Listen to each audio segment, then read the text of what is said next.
નમસ્તે દર્શક મિત્રો, પુલછા ડિજિટલમાં આપનું ફરી એકવાર સ્વાગત છે.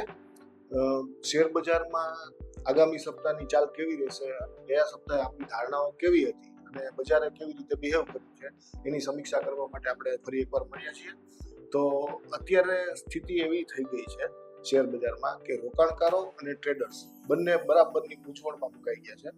રોકાણકારોની સમસ્યા એ છે કે બજાર અત્યારે જે સ્તરે છે ત્યાંથી પોતાના ઇન્વેસ્ટમેન્ટને એવરેજ કરવા કે નહીં.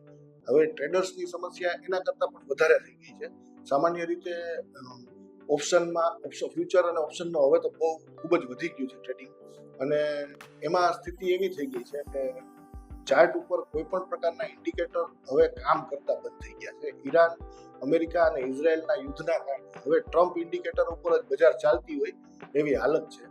રોજે ટ્રમ્પ અને ઈરાન તરફથી જે પ્રકારે નિવેદન આવે અને જે પ્રકારે એ લોકો એકબીજા ઉપર હુમલા કરે તેના આધારે બજાર બીજા દિવસે ગેપ અપ કે ગેપ ડાઉન ખુલે છે. તકલીફ ટ્રેડર્સને ત્યાં થાય છે કે તે હવે કેરી ફોરવર્ડ નથી કરતા પોતાના ટ્રેડ, તો એને દિવસ દરમિયાન કમાણીનો મોકો ખૂબ જ ઓછો મળે છે. બજાર બહુ મોટા ગેપ અપ અથવા ગેપ ડાઉન સાથે ખુલી જાય છે, પછી એક પાતળી રેન્જમાં રોજે રોજ ટ્રેડિંગ થતું હોય એવું જોવા મળે છે. જેમાં ગત અઠવાડિયાનો છેલ્લો દિવસ એટલે કે ગુરુવારે જે રીતે ટ્રેડિંગ થયું એમાં ટ્રેડર્સને થોડો ઘણો મોકો મળ્યો કે જેમાં એ લોકો પોતાના ટ્રેડ એક્ઝિક્યુટ કરી શકે. હવે અત્યારે માર્કેટ જ્યાં છે એને આપણે ટાઈમ સાયકલ ઉપર વાત કરીએ તો મોટી ટાઈમ સાયકલ ઉપર બજાર હજી પણ નેગેટિવ ઝોનમાં છે, અને શોર્ટ ટર્મ એટલે કે જે આપણે અહીં ચર્ચા માટે લુનાર અને 15 દિવસની ટાઈમ સાયકલની વારંવાર ચર્ચા કરી ચૂક્યા છીએ એના ઉપર હવે 15 દિવસ માર્કેટમાં પોઝિટિવ ટાઈમ જોવા મળવાનો છે. પણ એનો મતલબ એવો નથી કે બજારે અત્યારે જે 22,700ની આડેગાળે છે નિફ્ટી, ત્યાંથી રિકવરી શરૂ થઈ જશે. એનું કારણ એ છે કે યુદ્ધના કારણે ક્રૂડ ઓઇલના ભાવમાં જે પ્રકારે તીવ્ર વધારો થવા લાગ્યો છે એના કારણે રૂપિયા ઉપર આરબીઆઈના ઇન્ટરવેન્શન પછી પણ દબાણ વધ્યું છે. ક્રૂડના ભાવ જે રીતે વધી રહ્યા છે એ હજી પણ રૂપિયા ઉપર દબાણ વધારશે અને આનું સીધું પ્રેશર શેર બજાર ઉપર આવવાનું છે. એટલે હજી પણ આપણે જો એવું ધારી લઈએ કે અહીં બોટમ બની ગયો છે તો એ કદાચ આપણી એક ભૂલ સાબિત થઈ શકે, કારણ કે હજી પણ દરેક ઉછાળે માર્કેટમાં વેચવાલીનો પ્રવાહ દેખાવાનો છે. ગયા અઠવાડિયે ગુરુવાર છેલ્લો કારોબારી સત્ર હતું ગયા અઠવાડિયે, અને 22,700ની નજીક સુધી નિફ્ટી સરકી ગયો હતો અને ત્યાંથી નિફ્ટીએ જબરદસ્ત ઉછાળો આપણને દેખાડ્યો અને માર્કેટ ઓલમોસ્ટ પોઝિટિવ ઝોનમાં જઈને બંધ થઈ ગઈ. હવે 22,700નું મહત્વ અહીં એ છે કે સ્ક્વેર ઓફ 9માં 90 ડિગ્રી એંગલનું એક મહત્વનું લેવલ છે. સામાન્ય રીતે ત્યાંથી આપણને મોટા રિવર્સલ જોવા મળતા હોય છે. એ ઇફેક્ટ આપણી જે પ્રેશર ડેટ હતી બીજી અને ત્રીજી એની આજુબાજુ જ એ રિવર્સલ આપણને જોવા મળે. પણ તો શું આ જે રિવર્સલ આવ્યું છે હવે બોટમ બનાવીને આગળ તેજી કરશે?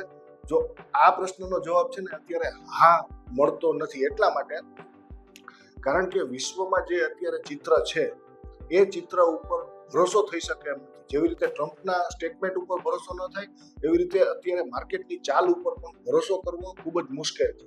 અને હજી પણ જ્યાં સુધી આપણી ટાઈમ સાયકલ નેગેટિવ છે ત્યાં સુધી આપણી ગેમ થિયરી તો એમ જ કહે છે કે દરેક ઉછાળો હજી પણ વેચાતો રહેવાનો છે. 22,700 તૂટશે તો માર્કેટ ઉપર હવે પેનિકનું જોખમ છે. અહીંથી માર્કેટ હવે તૂટશે તો એ બહુ ફટાફટ વધુ 21,000ની નજીક ઘૂસી જાય એવી પૂરી શક્યતા છે, કારણ કે 90 ડિગ્રી એંગલનું કોઈ પણ લેવલ જ્યારે તૂટે છે એ પછી માર્કેટમાં હંમેશા આવા પેનિક જોવા મળ્યા છે. આવતા સપ્તાહની વાત કરીએ તો કોઈ મેજર એવી પ્રેશર ડેટ ગેમની જે આપણે તારીખોની વાત કરતા હોઈએ છીએ એવી આવતા વીકમાં એક પણ મેજર પ્રેશર ડેટ બનતી નથી. એટલે આપણે અત્યારે એ ધ્યાન રાખવું પડશે કે મોટી ટાઈમ સાયકલ ઉપર જે નેગેટિવિટી છે અને 15 દિવસના જે લ્યુનાર ટાઈમ સાયકલને આપણે ફોલો કરીએ છીએ એ જે હવે પોઝિટિવ ટાઈમ ઝોન દેખાડે છે એ બંનેનો ક્લેશ થશે. આના હિસાબે માર્કેટમાં આ વીક કમસે કમ વોલેટિલિટી જોવા મળશે.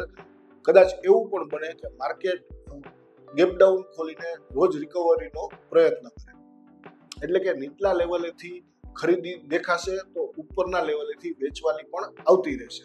એટલે રોકાણકારો અને ટ્રેડર્સ આ બંને હવે સાવધાન રહેવાની જરૂર છે. માર્કેટ ન્યૂઝ બેઝ ચાલી રહી છે, એ કોઈ એક ચોક્કસ ટ્રેન્ડમાં નથી. જે સ્તરે આવીને ઊભી છે એ કદાચ એવું પણ કહી શકાય કે એક લક્ષ્મણ રેખા ઉપર ઊભી છે. એને જો નીચે વળોટી જશે બજાર તો બજારમાં ચિત્ર વધુ ખરાબ થઈ શકે. એટલે રોકાણકારોએ આ સ્તરેથી રોકાણ કરતા પહેલા પોતાના સ્ટોક માટે નિષ્ણાત લોકોની સલાહ લઈ લેવી અને પછી જ એ સ્ટોકને એવરેજ કરવાનું વિચારવું. તો બીજી બાજુ કોઈ પણ ટ્રેડર્સ જે લોકો ઓપ્શન અને ફ્યુચરમાં ટ્રેડિંગ કરે છે અથવા તો ઇન્ટ્રાડે સ્ટોક ઉપર કામ કરતા હોય તો આ લોકોએ સાવધાન રહેવાની એ જરૂર છે કે કોઈ પણ ટ્રેડ કેરી ફોરવર્ડ કરતા પહેલા વિચારવું કે રાત્રે ટ્રમ્પ શું બોલી જશે, ઈરાન શું એનું રિએક્શન આપશે અને બીજા દિવસે માર્કેટમાં એની શું ઇમ્પેક્ટ આવી શકે છે. તમે ખાલી આટલો વિચાર કરશો તો ટ્રેડ કેરી ફોરવર્ડ કરતા પહેલા 1000 વખત આપણને વિચાર આવશે કે આ જોખમ લેવું કે નહીં. ગેમ થિયરીની કોઈ પણ ડેટ આ વીકમાં બનતી નથી. તો આપણે હવે ટેકનિકલી ચર્ચા કરી લઈએ કે ટેકનિકલી ચાર્ટ ઉપર બજારમાં શું દેખાઈ રહ્યું છે. ડેઇલી કેન્ડલ ની વાત કરીએ તો ગયા ગુરુવારે જે પ્રકારે કેન્ડલ બનેલી છે અને જે જબરદસ્ત એમાં ખરીદી દેખાય છે એ એમ દેખાડે છે કે કમસે કમ બજારમાં એકાદો ઉછાળો હજી પણ બાકી છે. વીકલી કેન્ડલની વાત કરીએ તો એક હેમર અથવા તો ડોજીની વચ્ચે કહી શકાય એવી એક વીકલી કેન્ડલ ફોર્મ થઈ છે અને એ કેન્ડલ રેડ કલરની છે. માર્કેટમાં નીચેથી જે ખરીદી આવી છે અને ઉપરથી સતત જે વેચાણ થઈ રહ્યું છે અને માર્કેટ એની વચ્ચે ક્યાંક અટવાઈ ગઈ છે એનો સંકેત વીકલી કેન્ડલ ઉપરથી મળે છે. તો આના આધારે આપણે એટલું અનુમાન બાંધી શકીએ કે આ વીકમાં જ્યાં સુધી નિફ્ટી ગયા વીકનો હાઈ અને ગયા વીકનો લો એ તોડતો નથી ત્યાં સુધી આ માર્કેટ ઉપર માર્કેટના કોઈ પણ ટ્રેન્ડ ઉપર આપણે ભરોસો કરી શકીએ નહીં. હવે જો એ લેવલની ચોક્કસ વાત કરી લેવામાં આવે તો 22,941 અને 22,182 એટલે કે આશરે 800 પોઈન્ટની રેન્જ છે. આ 800 પોઈન્ટની રેન્જ વચ્ચે નિફ્ટી આ વીકમાં ફંગોળાતો રહે એવી પણ શક્યતા છે. જો કોઈ પણ એક દિશામાં એ લેવલ તૂટશે તો એ બાજુ જબરદસ્ત ચાલ પકડશે. એ પણ આપણને આ કેન્ડલ ઉપરથી આપણે ધારણા બાંધી શકીએ છીએ. ટ્રેડર્સ આ બંને લેવલને એટલા માટે ધ્યાન રાખે કે 22,182 મજબૂત સપોર્ટ તરીકે કામ કરવાનું છે આ આખા વીકમાં અને 22,941 જોરદાર રેઝિસ્ટન્સ તરીકે કામ કરશે. એટલે જ્યાં સુધી કાં તો આ બંનેની વચ્ચે માર્કેટને ટ્રેડ કરવાનું નિવારવું જોઈએ અથવા તો આ લેવલની નજીક આવે તો રિવર્સલ ટ્રેડ એક બની શકે છે. નિફ્ટી અને સેન્સેક્સ ગયા અઠવાડિયે જ્યાં બંધ આવ્યું છે એ નિર્ણાયક ઝોન છે. હવે અહીંથી નિફ્ટીએ તેજી કરવાની હશે એટલે કે બોટમ ફોર્મ કરવાનો હશે તો પણ અહીંથી હવે નક્કી થવાનું છે આ લેવલથી 22,700 ની નજીકથી. અને જો અહીંથી વધુ મંદી કરવાની હશે તો પણ આ લેવલ તૂટશે એટલે મંદી આપણને દેખાવાની છે. આ વીકમાં આપણી પાસે ટાઈમ સાયકલની કોઈ મહત્વની ડેટ નથી એટલે આપણે હવે પ્રાઇસ સાયકલ ઉપર વધુ ભરોસો રાખીને આગળના ટ્રેડ કેવી રીતે એક્ઝિક્યુટ કરવા એ નિર્ણય કરવાનો થશે. તો આપણે અગાઉ એક વખત જે ચર્ચા કરી ગયા છીએ એ જ ગેમની પદ્ધતિ આપણે ફરીથી એક વખત શીખીએ. આપણે એવી વાત કરેલી કે કોઈ પણ ઇન્ડેક્સ કોઈ પણ સ્ટોક એનો ભાવ ઓપન અથવા ક્લોઝ ડેઇલી કેન્ડલમાં ઓપન અથવા ક્લોઝ પ્રાઇસ જે હોય છે એનું વર્ગમૂળ કાઢતા જે આંકડો મળે છે એ આંકડાને એ ઓપન પ્રાઇસ અથવા ક્લોઝ પ્રાઇસ એમાં એડ કરવાથી જે નવો આંકડો આપણને મળે છે એ આપણો રેઝિસ્ટન્સ બને છે. ફરીથી એ જ આંકડાને એટલે કે ઉદાહરણ તરીકે તમને સમજાવું કે 100 રૂપિયા ઉપર એક સ્ટોક કામ કરી રહ્યું છે તો આપણે એનું રેઝિસ્ટન્સ કાઢવું હશે તો 100 નું આપણે વર્ગમૂળ કરશું. 100 નું વર્ગમૂળ થાય 10. હવે 100 માં 10 ઉમેરીએ તો 110 મળશે, એમાં ફરીથી 10 ઉમેરીએ તો 120 મળશે, એમાં ફરીથી 10 ઉમેરીએ તો 130 મળશે.